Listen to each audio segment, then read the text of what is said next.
శ్రీమాత్రే నమః. ఏ పనైనా మనము చేసినప్పుడు భగవంతుడిని తలుచుకోవాలి. అవునంటారా? కాదంటారా? చూడండి, ఒక మనం ఆయిల్ డబ్బాని శుభ్రంగా క్లీన్ చేసుకొని, ఆ ఆయిల్ డబ్బాకి చక్కగా పసుపు రాసుకొని, చూడండి చక్కగా బొట్లు పెట్టుకొని తులసమ్మని మనము వేసుకుంటే చాలా బాగుంటుంది. ప్రతి ఇంటి ముందున ఉండాలండి ఈ డబ్బా. తులసి మొక్క, సారీ. చూసారా? బాగుందా? బాగుంటే లైక్ కొట్టండి, సపోర్ట్ చేయండి.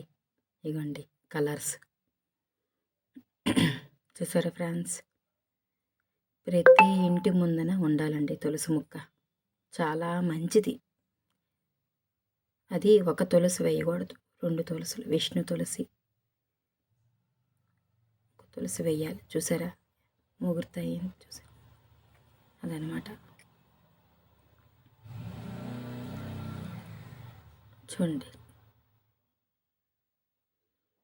బాగుందా? మీకు నచ్చిందా? కామెంట్ పెట్టండి, మర్చిపోకండి please friends.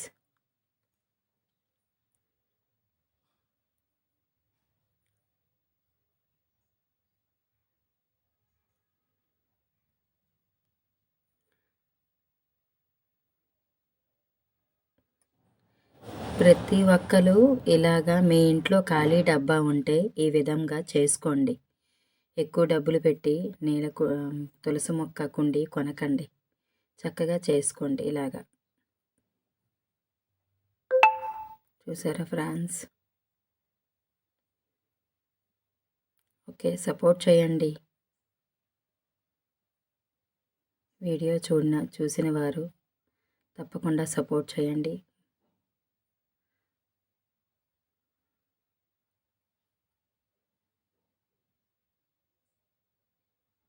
Bye bye friends. Support చేయండి ఫ్రెండ్స్.